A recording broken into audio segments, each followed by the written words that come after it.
I've been working to identify drained wetlands and to restore wetlands for 46 years, and I have found that the percent of wetland loss is much greater than the government ever reported. In fact, in most states, we've lost over 90% of our wetlands. So what people see on the landscape are these deep water lakes that were too deep to be drained. They don't see the beautiful shallow water wetlands with their varied edges and their wonderful aquatic plants and all the dragonflies flying around and the butterflies. They don't see these anymore because they've all been gone. So we really don't have much of a reference condition there. And I've spent a lot of time working in Canada to restore wetlands, and I get to see some of these wetlands that have not been drained, and they are the most beautiful places on earth.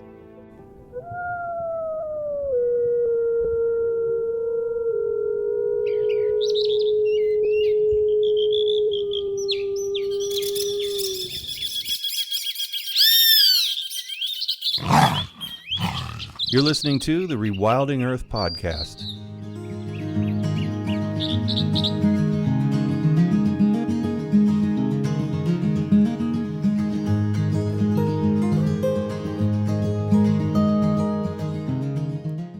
Tom Biebigauser has been enthusiastically restoring wetlands, lakes, streams, and rivers since 1979.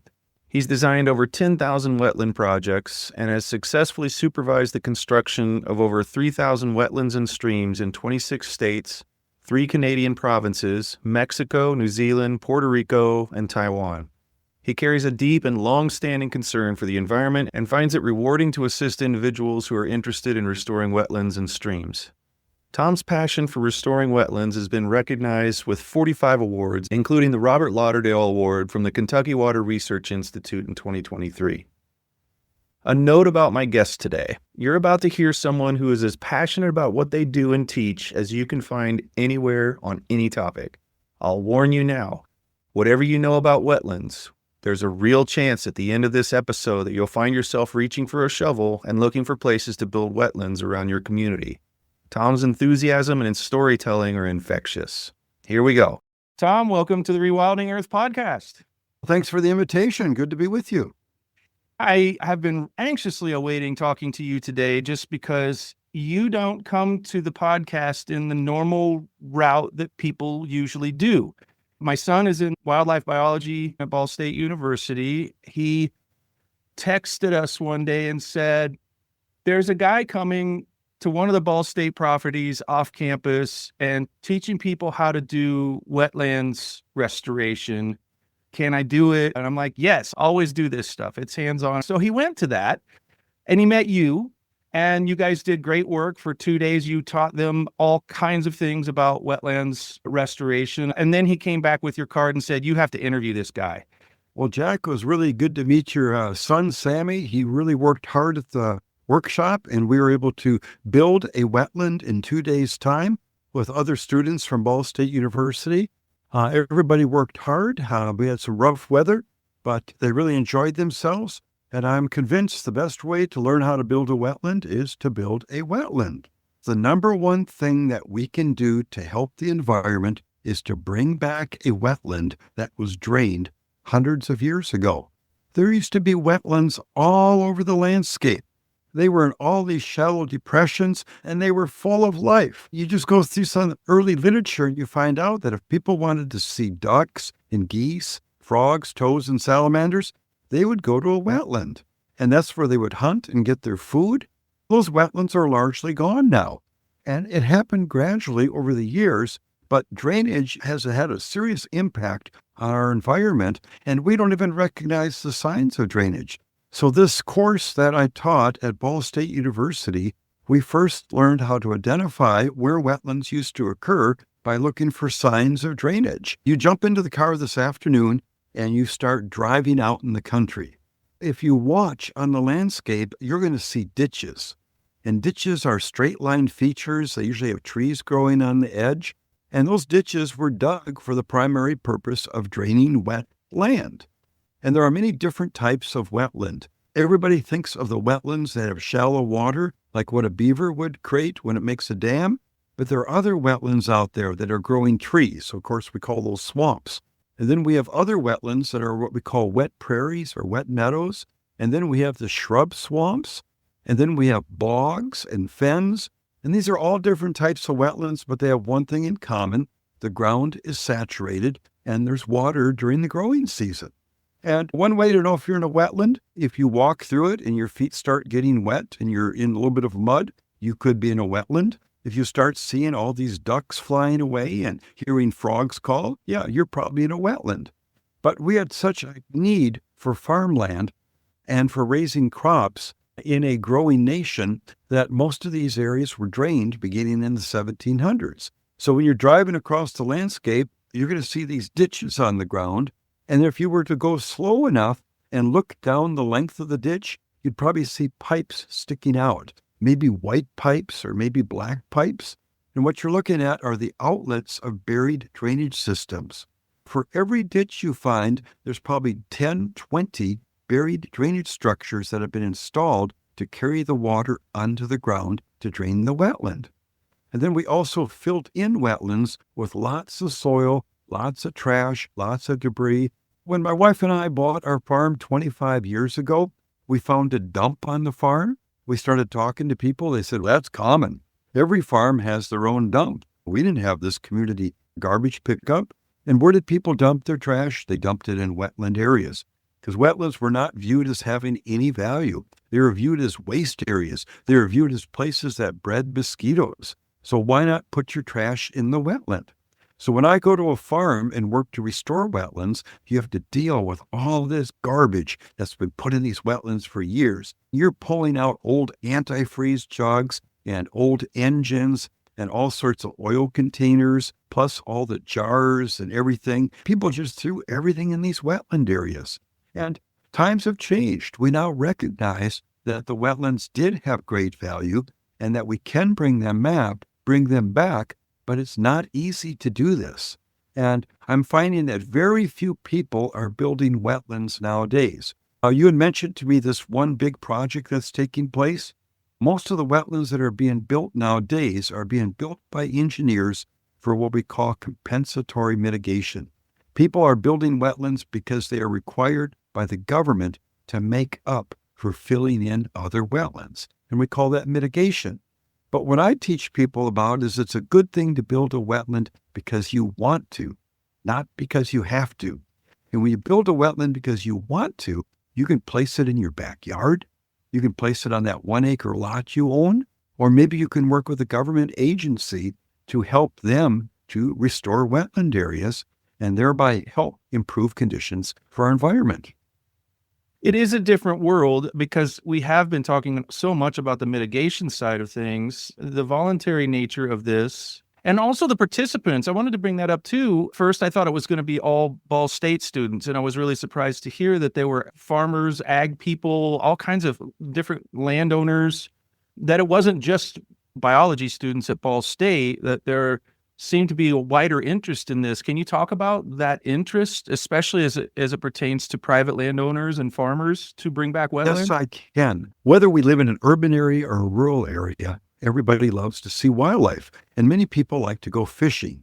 And if you like to see wildlife and go fishing, you'll know that wetlands are important to your hobbies and your passions. We find very few wetlands on the landscape, and the government has published a few studies over the years on wetland loss by different states, and they list what percent of the wetlands have been lost by states in some of these publications, and their estimates are way low. I've been working to identify drained wetlands and to restore wetlands for 46 years, and I have found that the percent of wetland loss is much greater than the government ever reported. In fact, in most states, we've lost over 90% of our wetlands. So what people see on the landscape are these deep water lakes that were too deep to be drained. They don't see the beautiful shallow water wetlands with their varied edges and their wonderful aquatic plants and all the dragonflies flying around and the butterflies. They don't see these anymore because they've all been gone. So we really don't have much of a reference condition out there. And I've spent a lot of time working in Canada to restore wetlands, and I get to see some of these wetlands that have not been drained, and they are the most beautiful places on earth. Oh, they're so much different than a lake. I like lakes, but they're really boring because you just see this deep water. And wetlands are far more interesting because they have this topography. They have mounds. They have varied edges. They have peninsulas. They have shallow water bays. But more importantly, they're full of life. I mean, if you visit a lake, you might be lucky to see some gulls out there. But if you visit a wetland, you're going to see wood ducks and mallards and Canada geese, and maybe you're going to see sandhill cranes. And if you're lucky, you're going to see trumpeter swans. These are fascinating places. If you go at night, you can hear all the frogs calling and all the toads calling.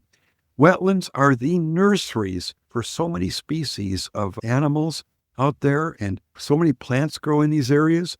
And people are learning that they can build a wetland. Most of our wetlands were drained by people who did not have a high school education. So why do we think we need a PhD to bring back a wetland? You don't. You just need to have an interest and a willingness to learn.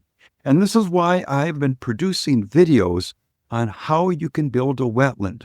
So if you go to my website, you can catch all these videos for free and learn how to design and build a wetland, whether it's in your backyard, whether it's on a national forest, whether it's on BLM land. These techniques apply anywhere in the nation. And this is something that you can take an interest in and get done on the landscape. It's really fascinating to think about the number of people that you run into necessarily through all these years. And it depends on who you're talking to. If you see an Audubon person, they're just going to be so excited about the birds you're going to bring back to an area that you're restoring. And they'll never shut up about the birds. And then if you talk to an aquatic ecologist, there's no limit to the number of species that they're going to be specifically interested in seeing come back. It's a really neat place to meet people with widely divergent backgrounds and interests all around wetlands. Let me tell you about a few of these people who are working with wetlands. One is Ian Ives, who works with Mass Audubon on Cape Cod. And he has a real interest in helping this rare amphibian called the eastern spadefoot. And about 10 years ago, we started working together to design and build small wetlands, generally smaller than your living room, that would provide habitat for the eastern toad. Now, this is a species that spends most of its life underground. In fact, it just comes to the surface pretty much to breed, and it only comes to the surface when there's these torrential rains, what we call like a gully washer or a frog strangler. And they come to the surface, and then they lay their eggs in these puddles, and we call these puddles vernal ponds. There was only one puddle or vernal pond that they were breeding in on Cape Cod. So we started building these small wetlands, and we started inviting people to come out and help because, first of all, we needed their assistance. And secondly, if they paid a little bit of a workshop fee, we'd get the money to build the wetland. And we started building these wetland areas. And then they started working with local schools to what they call Head Start, the larvae of the spadefoots. And they were raising the larvae in aquariums. And then the students would release the larvae and the metamorphs into these vernal ponds that we were making. Now, 10 years later, the eastern spadefoot is breeding naturally in the wetlands that we restored, and it's doing quite well.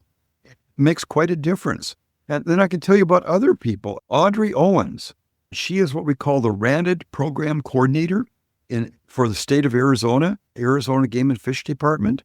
Well, she and I started working together to design and to build wetlands to help rare species of frogs and toads in Arizona.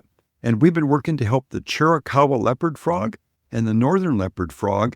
And we've been doing this by inviting people to come out and work with us, to have workshops.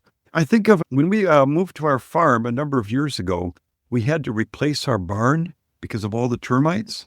And I had never built anything like a barn before. But my wife, she said, we need to help with some Habitat for Humanity projects. They have a build near our house. Let's help build a couple of houses. I started building on these houses and I started learning these techniques. And I said, I think we can build our own barn. It's not that complicated. And so we checked out all these books and we just asked people. And we started building the barn, and now we have a beautiful barn that's withstood winds of 50, 60 miles an hour. The same thing holds true with building a wetland. If you help somebody build a wetland, you're going to learn the skills, and it won't seem that scary. And it just makes so much more sense. So in 2003, I started teaching workshops on how you can build a wetland. And I invited people to come out and help. And it was a crazy idea because when you're digging in the ground, things go wrong. All you have to do is watch the Home and Garden TV network, and you see these people remodeling houses, and stuff always goes wrong. But guess what? They deal with it. And the same thing with building a wetland. Stuff is going to go wrong because you can't see underground. But if you know the principles of how you get it to hold water for the right length of time, whether you're building for a wood duck or an eastern spadefoot, it isn't that complicated. And we show the students how they can go through this, adults who have purchased small acreages. And I've had biologists come up to me after one of these workshops. They say, Tom, I've been a biologist for 30 years, and this has been the best training session I've attended. Then a year later, they send a photograph to me of a wetland they built, and they said, this is the most rewarding thing I've done with my life. We now have the technology to build a wetland that should last forever. It's entirely possible. Now, I've built over 3,000 wetlands in my career. I'd like to build a whole lot more, but my interest now is helping to pass on this information so other people can get out there and build just as many wetlands. If we're going to reverse this downward trend in wetland loss, people need to be building wetlands because they want to, not because they have to. And they need to be building wetlands using their own money. I know that's heresy. Use your own money. Everybody says use the government money. Guess what? Government funding for wetland restoration is in steep decline. There are fewer and fewer agency people out there to help you. The agency people don't have the farming background.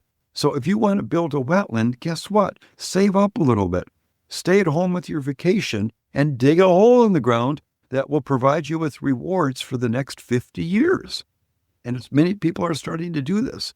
They're having fun getting that exercise and then seeing that wetland change with the seasons. And it's something that people can do. We more frequently every year get emails from landowners. Sometimes they're people who have inherited land that were never really in love with or involved at all with what was done on the land before, usually farming of some sort. And they just use the big term. They want to rewild it, and they don't know where to start. It just occurred to me that one of the first questions that should be asked right back to them is, are there any wetland possibilities there? I remember when I was at college, these professors, they were intelligent people. They said, you need to look at things at the landscape level. You need to look at this big picture and then do all this analysis. And then you come around to what's really important. That's a bunch of junk. You know what? You need to look at the land where you have some control over it. You can start small. You don't have to go big. And this is one thing that I've learned is that if you have a small lot in your backyard, you can build a small wetland, and that's going to help pollinators. It's going to help butterflies. It's going to help dragonflies. It's going to help spring peepers and chorus frogs and American toads. You don't have to build something 40 acres in size. And the same thing goes true if you don't own any land. Guess what? You probably know of children that are going to school. Why not work with the educators at these schools to build a small wetland? I've built hundreds of wetlands at schools over the years with educators, and I found some of the most dedicated people on earth are educators. And they love to get outside. They realize that the way we learn is experiential learning. It's hands-on. I recognize that you're going to remember very little of this podcast. I wish I could take you to a wetland and actually have you experience the sights, the sounds, and the smell. I started building wetlands at schools in 1988. And it's a crazy thing to do because the schoolyards are all messed up from construction. Everybody has their playgrounds. But guess what? There's always a corner of the school grounds that's not being used. And if you build a wetland there, You give the science teachers and the mathematics teachers and the history teachers a reason to take their students outside. And when they are handling that hydric soil, when they are smelling the hydrogen sulfide in the anaerobic soil, when they are seeing the dragonflies and the dragonflies laying their eggs and the butterflies going after the minerals in the mud, they're going to remember these things. Remember, I was in a big box store a couple years ago, and this guy came up to me. He was a big guy, and he had this full beard, and he said, "Mr. Biebigauser, do you remember me?" I looked at him and thought, "No, I don't, but I probably should." And he gave me his name, and he says, "Do you remember when you took us up to the Clear Fork wetlands?" I said, "Yes, they're on the Danube National Forest. We built these." And he proceeded to tell me what we did on that field trip and how we used dip nets to catch invertebrates, how we caught green frog larvae, how we saw wood ducks and climbed up and looked at a wood duck nesting box. That field trip was 20 years earlier, and he still remembered what went on at that field trip. That's experiential learning. So if you don't own land where you could build a wetland, work with an educator and build a wetland at a school. If you go to my website, wetlandrestorationandtraining.com, you're going to find all sorts of information about building wetlands at schools. People don't build wetlands because they're not familiar with them. And if you go to a school where they're wetland, you're going to accept it and say, "You know what? This thing wasn't producing mosquitoes." We'd go out there on field trips and there weren't any mosquitoes around. This is a good, healthy environment. And it wasn't a drowning risk. It was only like 8, 12 inches deep. You can't drown in that much water. So these are safe places to explore. And that's why I've been helping educators to build these wetlands. And I just love to see the spark in all the students' eyes and what they see when they visit one of these areas. You're listening to the Rewilding Earth podcast. Did you know we also publish insightful and inspirational content from leading rewilding scholars, poets, artists, and organizers from around the world? You can visit rewilding.org and sign up for our weekly digest to receive brilliant, fresh insights on everything rewilding. You'll find over a decade of articles and news from the front lines of wildlands protection and all kinds of restoration efforts. Check us out at rewilding.org, and don't forget to share it with friends. I'm sure that there were a lot of moves made by that kid, now a man, to help organizations that do other conservation work just because of that experience. Right. It made such an impact, and it goes in a lot of different ways. I think the way I've always looked at it is I've always known, and I've had that training, that wetlands are complex parts of the ecosystem. They do so much. They're so rich. I think if you only go that far, I know this because it's what happened to me. If you only go that far, you never dream that you can do it. You never dream You're right. that you can restore something. That's a masterpiece. That's a Picasso. You're right. How do you do that? And you make it sound so invitingly easy, even though the work is hard and maybe sometimes backbreaking, but it just seems so doable. I love that you're out there with this message. Oh, thank you. Let's look at why somebody might want to build a wetland. Let's look at the science of this. First of all, wetlands act like giant sponges. They can control flooding. Research project after research project has shown that the lowest cost way to protect your community from flooding is to protect your existing wetlands. But remember, I said most of the wetlands have been drained. So the next lowest cost way is to restore wetlands. So when there's a flood and you have all this runoff, the wetlands grab this water, hold it, and slowly inject it into the ground. We know flood control is a big thing. How about groundwater recharge? In many communities, groundwater supplies are in decline. And if you build wetlands, restore wetlands, they're going to replenish the groundwater, which is a good thing. Secondly, wetlands clean runoff. They're like a giant coffee filter. If you put soiled water, dirty water into a wetland, it's going to come out a lot cleaner. So some communities are using wetlands to clean their runoff and to remove heavy metals from the water. Another thing we know, the science part, is that wetlands help rare species. Most of the rare species in North America, they depend on wetlands for part of their life cycle. So if you want to help the Chiricahua leopard frog, the northern leopard frog, if you want to help the marbled salamander, the eastern spadefoot, then get involved in a wetland restoration project. Another part of the science is fish nurseries. For years, we didn't recognize the importance of wetlands to fish, but wetlands provide the nursery for fish.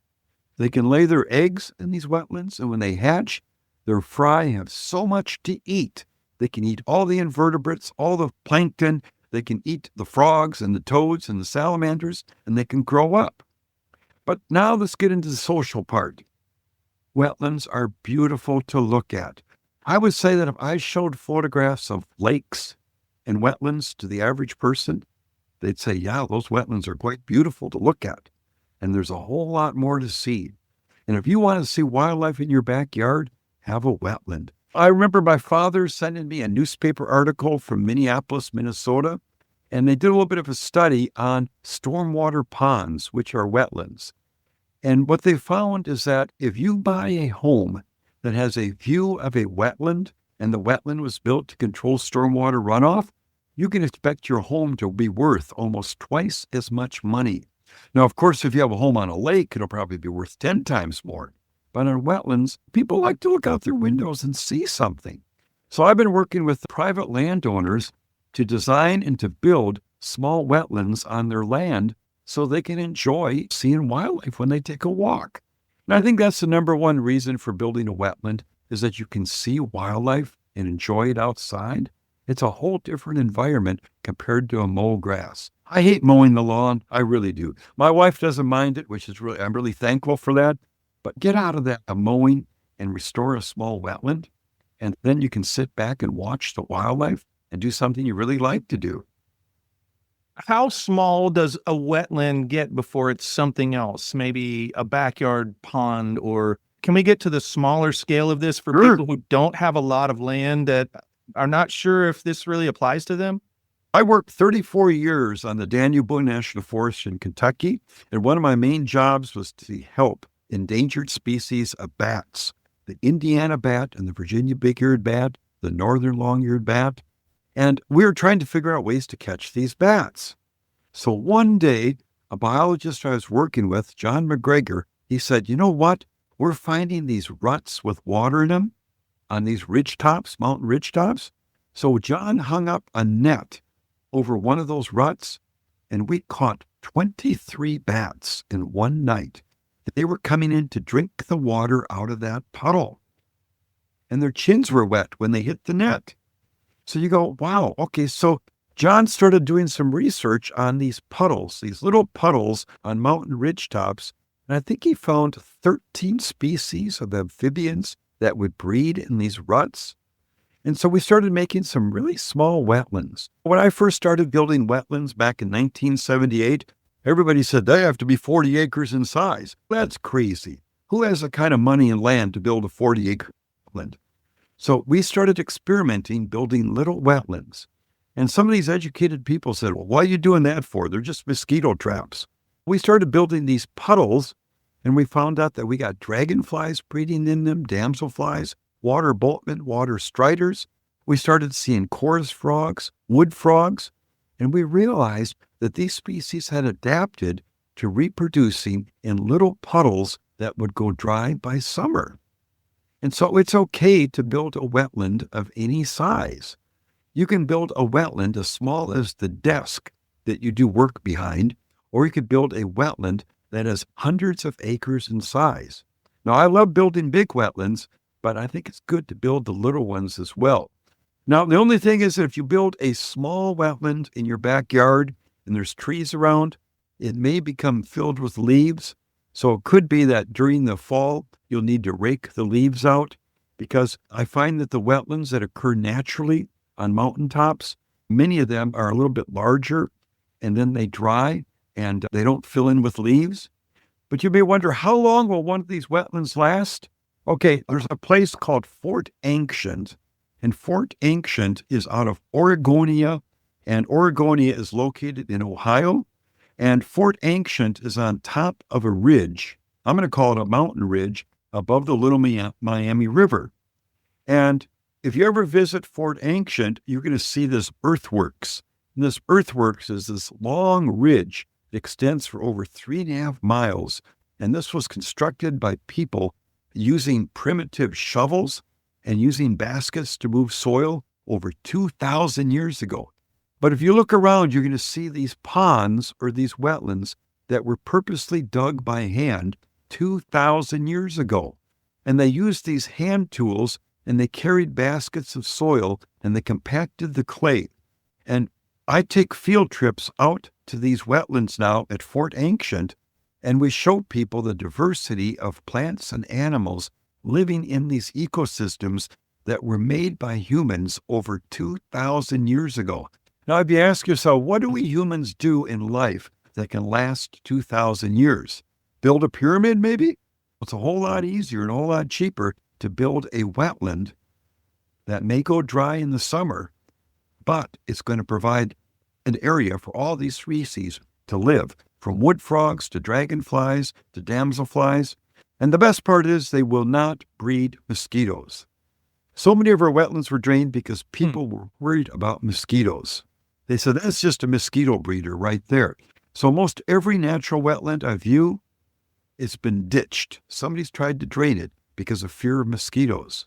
The research that I've done shows that wetlands do not breed mosquitoes. A mosquito may lay its eggs in a wetland, but there'll be something in that wetland to eat the eggs and to eat the larva if the eggs hatched. So if a mosquito lays its eggs in a wetlands, what will happen is the damselfly larva, the dragonfly larva, the water boatmen, the water striders, they're going to eat the eggs and they're going to eat the larva. And then at night, you can have the bats feeding on the adult mosquitoes. And then during the day, you're going to have the swallows and the martins eating the adult mosquitoes. So what do we say about a healthy wetland? Mosquitoes may check in, but they won't check out. Just an important habitat to so many species. As I was riding through Indiana this fall for miles and miles one day, all the corn was dead. And there's only a few times in my entire life that I've ever seen such a sight, that the drought had been so bad.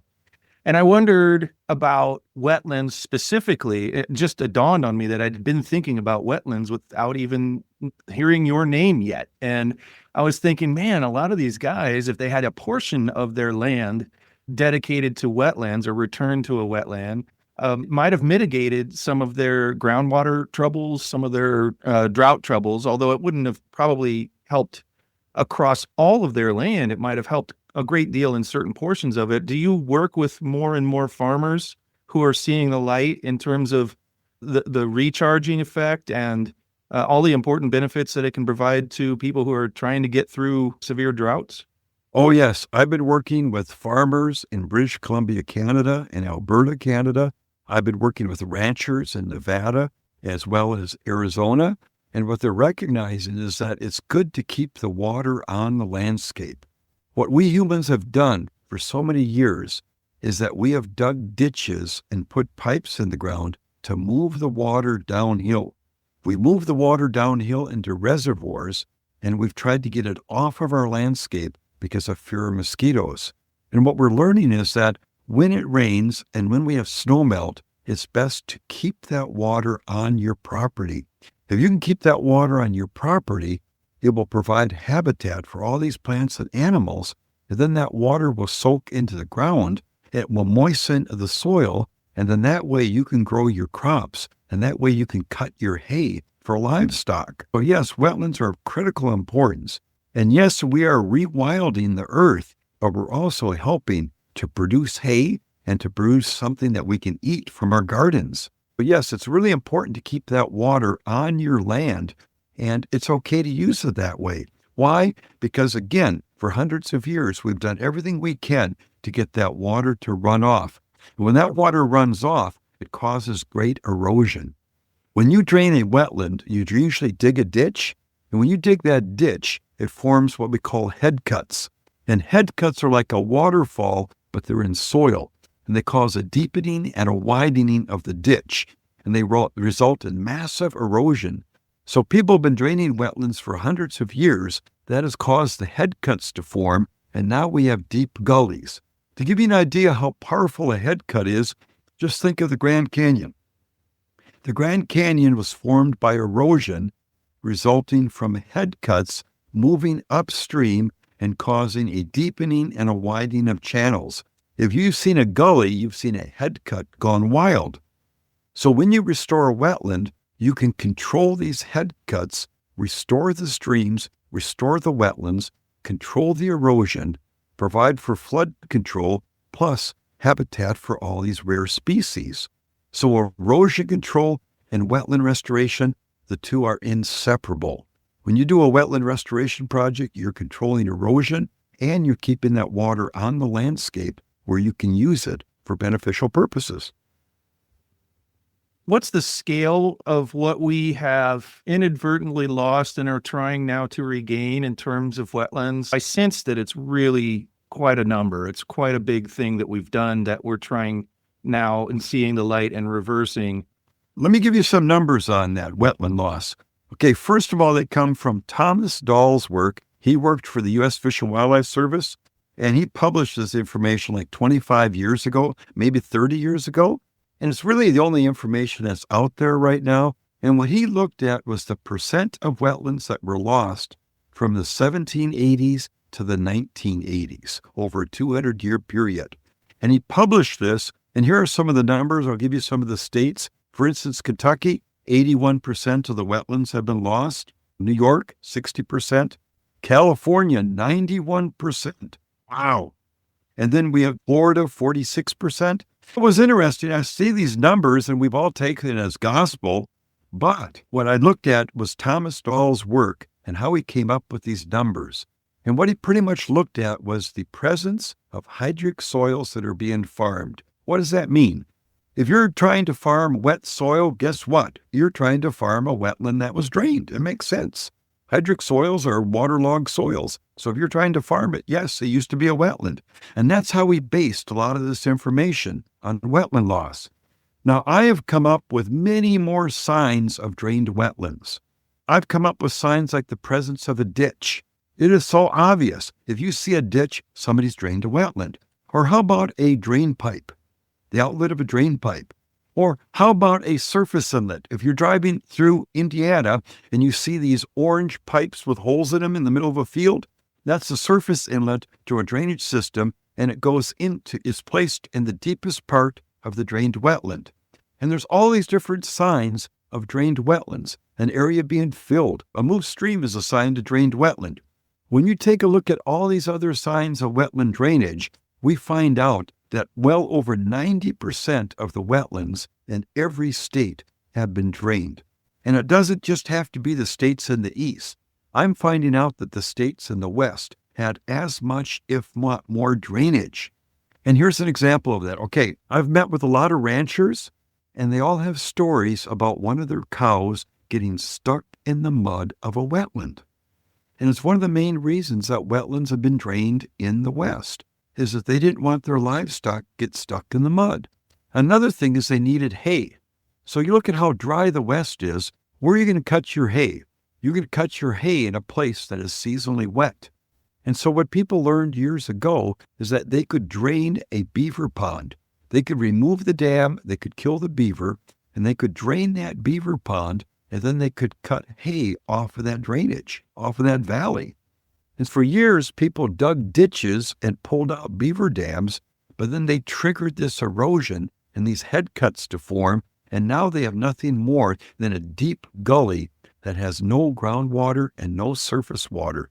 Yeah, we've been draining these wetlands for many reasons in every single state, and then that shows us how many opportunities there are to bring these wetlands back. How beaver-like is the work that you do? If we had a show and we got funding from Netflix to have this show, and you're in one field or one side of the field, and we have some beavers in the other side of the field with a source of water to start with, how close are you to doing the same kind of work that they do themselves?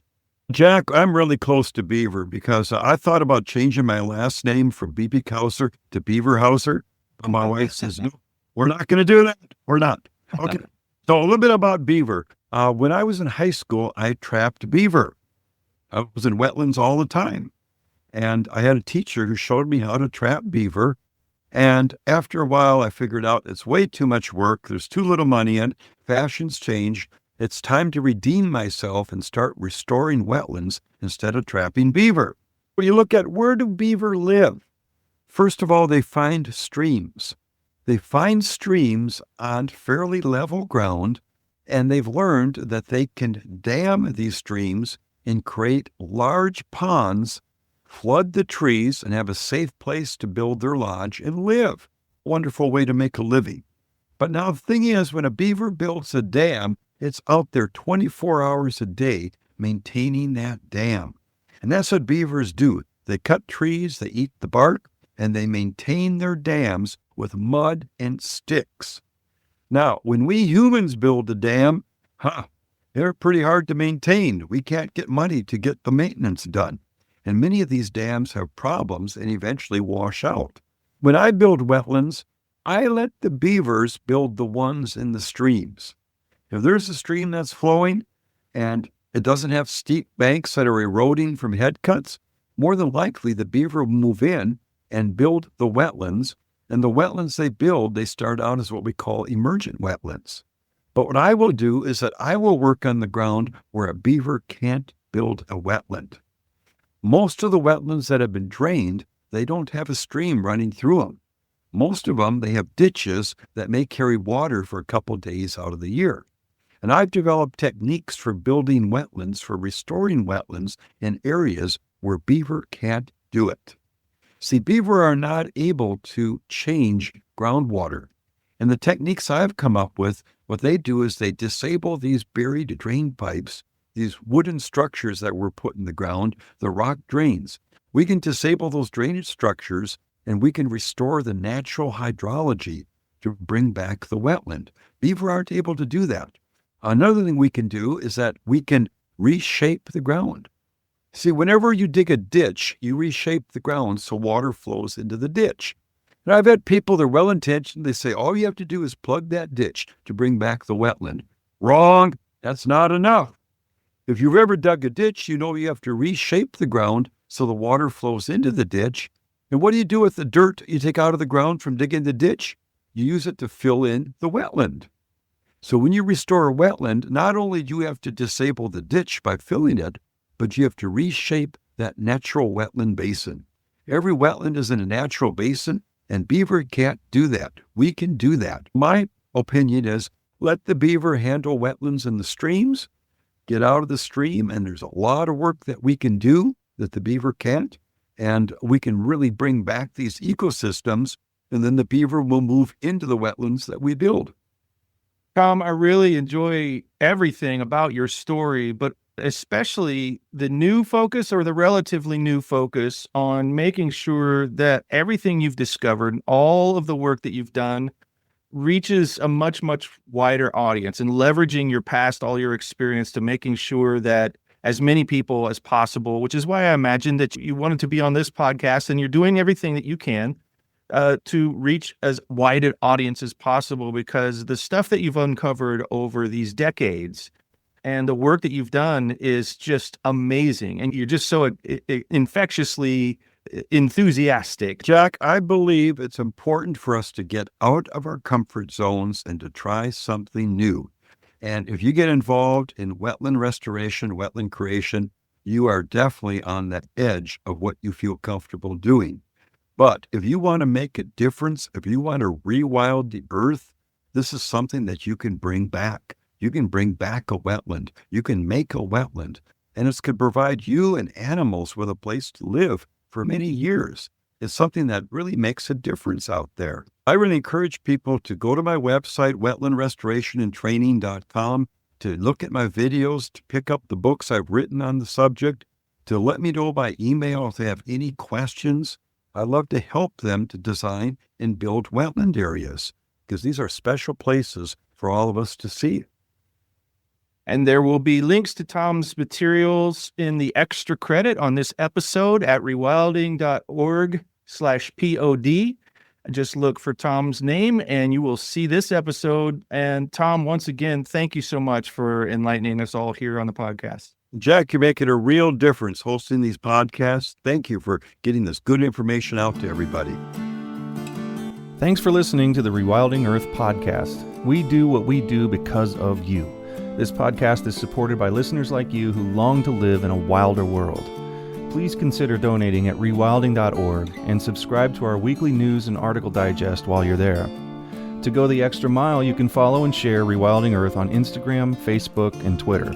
Bonus points for sharing this podcast with your friends. To listen to past episodes, go to rewilding.org/pod. That's rewilding.org/pod.